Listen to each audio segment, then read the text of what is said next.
Welcome to Alaska Weather, a production of Alaska Public Media and the National Weather Service, Alaska Region. Produced and broadcast daily from the studios of KAKM, Alaska Weather provides complete forecasts, public, marine, and aviation for all of Alaska. Alaska Weather is made possible by the following sponsors.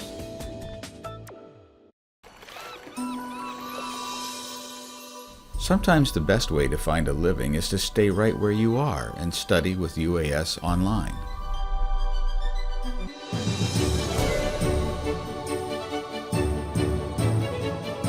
Career-specific distance programs from the University of Alaska Southeast are the fastest way to increase your earning power.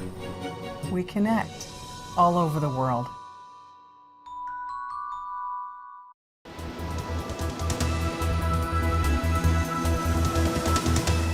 The National Weather Service.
conditions dry out fairly quickly. As you get toward the Tanana River Basin, once again, clouds and rainfall begin to redevelop. As you get into the Alaska Range, it's a much better chance you'll find those showers.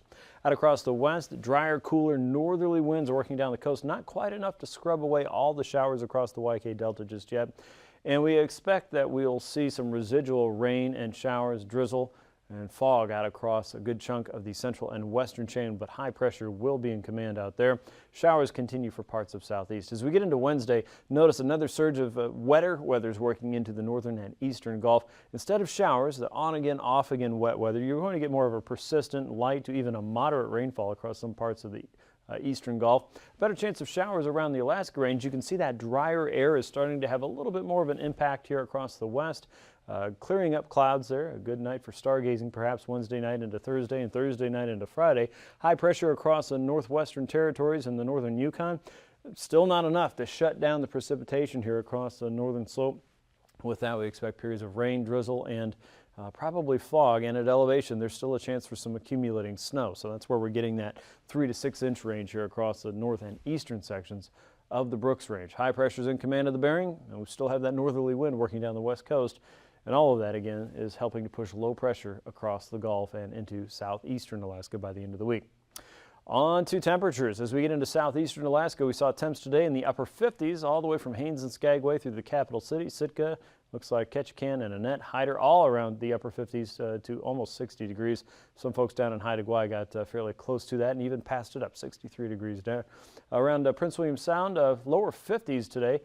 Seward made it to 59, about the same out there on Middleton Island, 56 in Homer, 54 in Kenai, just a mild bit warmer there around Anchorage today. Looked like Talkeetna made it to 54 degrees, about the same as we saw out around Northway. Golcana and Glen Allen closer to 48, about the same in Fairbanks. Look at areas around Eagle and Ben's Hill, I believe, 36 degrees. Fort Greely was milder, 52. And as you look up northward even more, Fort Yukon was 45, but once you got back into the Brooks Range, temperatures dropped quickly into the 20s and 30s. Anaktuvuk Pass was 28, Arctic Village 39. Northerly we go and into the mid-30s along the Arctic coast. Barrow and Wainwright only at 34 degrees this afternoon. Kotzebue Sound temperatures warmer by about 10 degrees, mid-40s for many locations there, including Kivalina at 45, Shishmaref at 43, 49 in Nome, 43 for St. Lawrence Island. Galena showed 45 with Tanana at 44. McGrath was 53. Bethel lower 50s for you today. And into Bristol Bay, temperatures probably good, 10 degrees warmer still, lower 60s in many locations there. Lake Iliamna in the 50s and 60s today, about the same down the Aleutian Range and into the Alaska Peninsula. Sand Point had 61. 54 in St. Paul, about the same for Adak and Atka, and 53 is what we saw out around Attu late today. Now, overnight low temperatures will generally range in the upper 40s to mid-50s tonight. A little bit milder across coastal locations like Sitka at 55. As you get into Prince William Sound, lower 40s are expected, and that should be about the same for Cook Inlet locations, including Anchorage. 52 in Kodiak tonight as you head northward into the middle Tanana Valley. Fairbanks still above freezing at 35, but boy, we're getting close. Eagle around 31. Mid to upper 20s for most in the upper Yukon Valley, including Fort Yukon at 27. The North Slope in the lower 30s. That'll be coastal locations. Inland's going to be colder. Upper 30s and lower 40s for Kotzebue Sound. About the same for Norton Sound. Unalakleet, you're looking at 41, 42 in Savunga. St. Paul and St. George close to the mid 40s. The Alaska Range, the Aleutian Range, as well as the Alaska Peninsula in the lower 50s, and about 50 out across the western chain, 52 if you're watching in Kodiak. A high of 61 for your Wednesday there in Kodiak. It looks like lower 60s are expected for Cook Inlet locations there, though we will still see some showers in the region. Upper 50s for southeast, the middle Tanana Valley, and parts of the southern the north slopes of the Alaska Range in the upper 40s to mid-50s. Fort Yukon's looking at 48, Tanana 53. Brooks Range temperatures, again, at elevation, cold enough for snow, but once you get north, you'll probably see readings back in the upper 30s. That includes Barrow and Kaktovik. Even Kaktovik could make it to 41. Wainwright 37, Point Hope and Point Lay, likely lower 40s there. Kotzebue looking at 52, 53 for Nome. The YK Delta should see highs back in the lower to mid 50s. Bristol Bay even warmer, closer to 60, 61 in Kodiak, and upper 50s for the Alaska Peninsula, with St. Paul at 51. Dutch Harbor and Unalaska almost 60 degrees. Flying weather shows IFR in the morning across the North Slope, but predominantly that's going to be east of Point Barrow and into the Beaufort Seacoast. You can see how that wave of cold air is really affecting visibility there in a limited location in the morning. Also expect IFR across the western parts of the Alaska Range and around the Chugach, generally west of Middleton Island and into the Portage Valley there, as well as areas around Valdez and just east. It's not going to be the entire sound. MVFR there and IFR conditions across some of the higher terrain in the Boundary Range, as well as parts of southern southeast, with a limited MVFR across the Aleutian Range and the Bering Sea. But watch what happens as we get into the afternoon. Conditions improve for IFR across southeast, but we have more widespread MVFR through the inner channels there. Conditions improve across the Prince William Sound and across the western Alaska Range. But look at the IFR stretching out across the slopes of the Brooks Range on the northern side. Now, that's what I mean. If you punch through, you're going to punch into poor visibility going north. And if you're in Kotzebue Sound, conditions start to worsen there through the Bering Strait and out toward the western tip, Tin City and Wales, all the way out towards St. Lawrence Island. Things will be changing for you.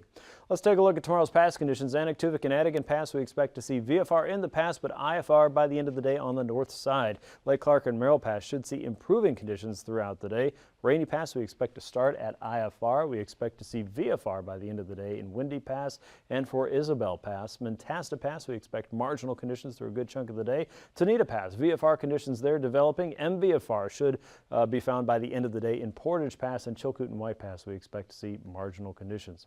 Here's freezing levels. We got a lot of cold air dropping southward here, and you can see that warm air is very limited, not traveling as far north as it once was, limited to about 2,000 feet and below if you're going north and east of the Yukon Valley tomorrow morning. Icing potential is limited at this point, generally above 8,000 feet. The moisture is a little bit higher up there, but again, light to isolated moderate is possible across some of the North Slope as well as the northwestern Alaska Range tomorrow. Our jet stream is pointing that cold air at us from the Arctic Ocean at about 50 knots, dropping that into the Brooks Range, and it's this area here where we're watching for snow. We have a ridge of high pressure that's moving out of the way. We have another trough that's trying to move eastward, and at the surface you'll see that wave of high pressure trying to work its way in here. At 9,000 feet, it's not quite so clear. Low pressure is working across the west coast and pushing a lot of warm, wet air into southeastern Alaska and helping to draw in the cold across the northern parts of our state. Just to the south, though, we start to see the ridge of high pressure poking into the North Pacific, and this is going to help move some of these waves along a little bit more, but right behind it, you guessed it, there's another wave of low pressure, as there always is here in Alaska. A broad westerly flow across the Gulf at 20 to 25, northerlies coming down the west coast at 15 to 20 for your Wednesday afternoon, and southerlies working into the Prince William Sound region at around 10 knots, light winds across the interior at 3,000 feet. Turbulence, we don't expect a whole lot tomorrow, below 4,000 feet for the far eastern Beaufort Seacoast and across the outer coast for southeast and southern southeast, also below 4,000 feet. That's a look at your aviation forecast. I'll be back in just a few minutes with the sea ice update and your marine weather. Stay tuned.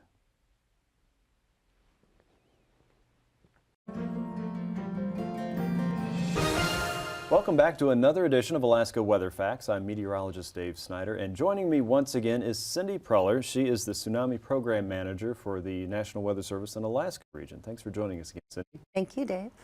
We're talking about tsunami awareness and safety here in Alaska especially, and one of the things that has been one of your main focuses is the Tsunami Ready program. What is that, and how do Alaskans find out more? Awesome. Yeah, Tsunami Ready is a National Weather Service hosted program in partnership with Storm Ready. Okay.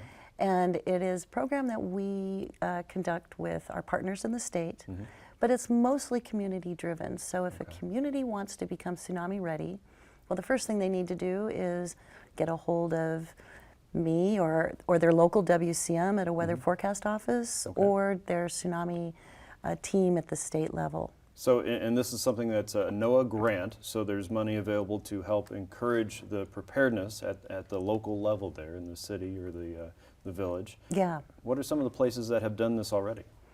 Oh, our oldest Tsunami Ready city is Seward, Good. you know, but also Sitka, Homer, Valdez are the, you know, the main players, but we've got several Tsunami Ready communities that I'm very proud of. It takes several years to accomplish this. And so a few of the things that they do is the tsunami risk will be assessed by someone like me or another scientist will help find out, you know, really what their probability is. We'll create an inundation map, an evacuation map. They'll have a mitigation plan.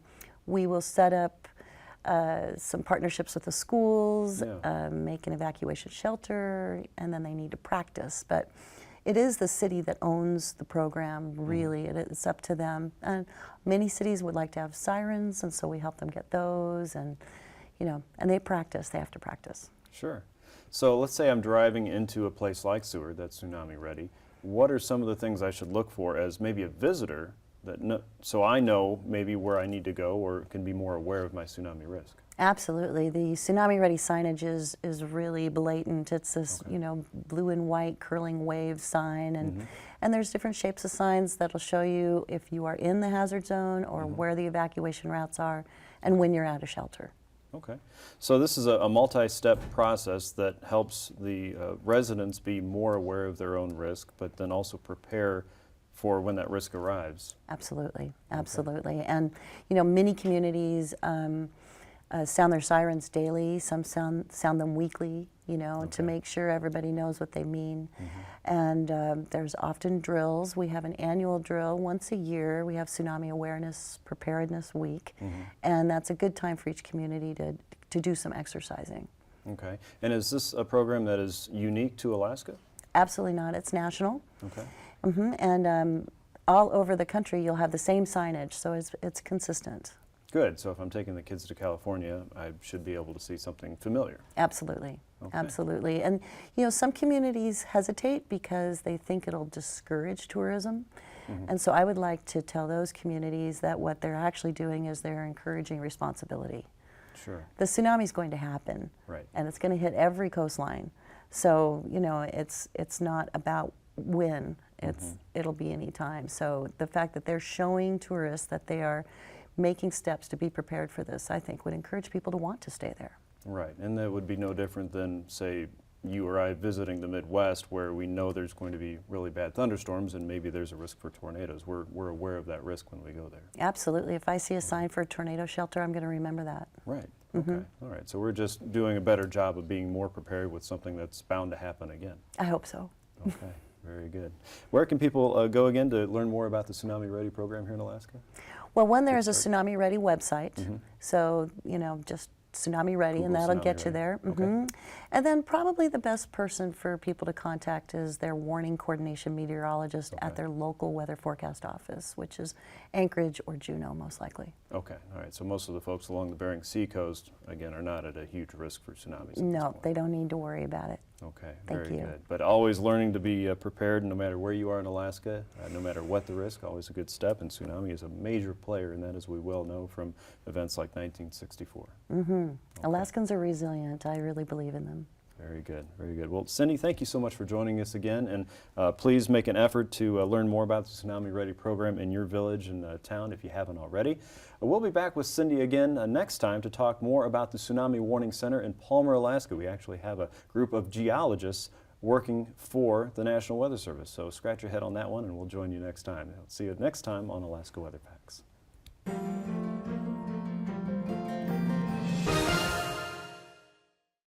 Areas below 80%, and that's the bulk of what we're seeing here just off the coast of Barrow to Wainwright. Remember, we have northerly winds, so a lot of this is working its way toward the coast. Don't be surprised if you find some ice in navigational waters. As always, you can check the latest forecast and the outlook for the next 5 days, as well as the seasonal outlook anytime. Weather.gov/Anchorage/ice is where you go.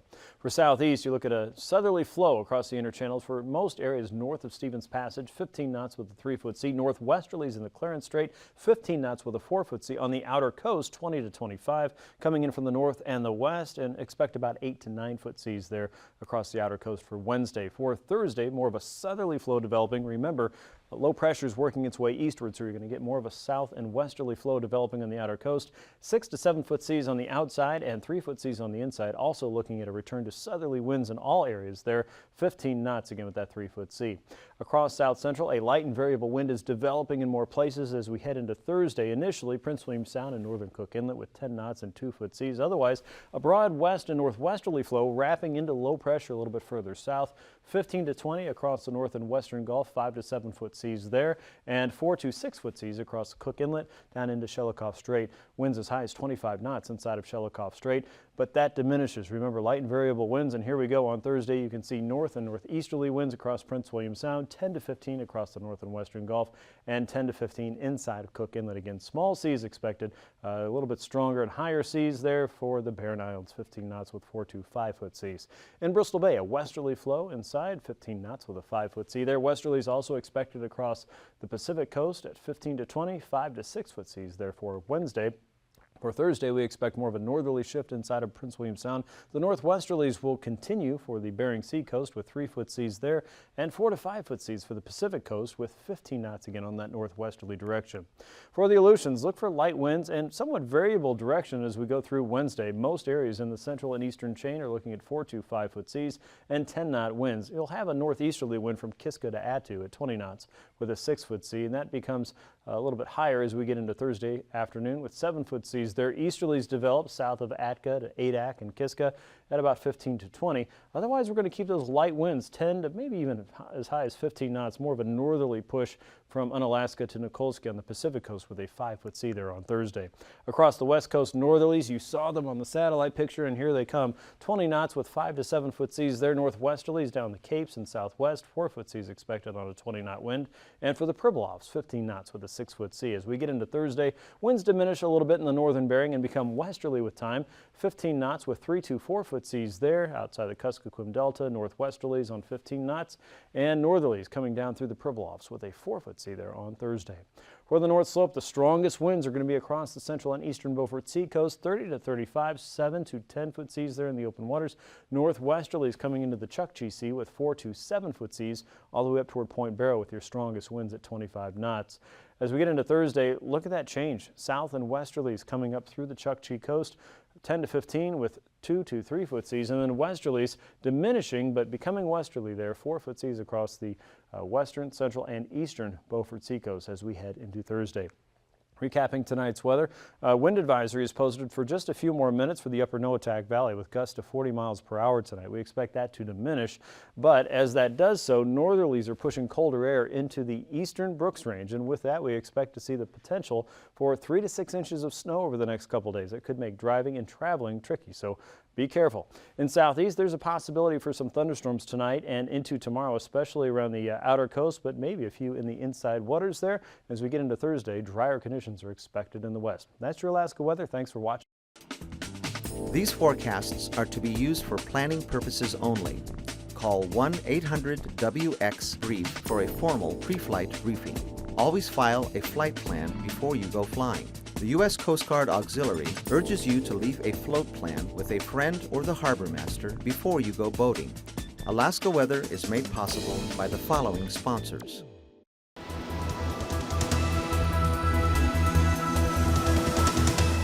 The National Weather Service.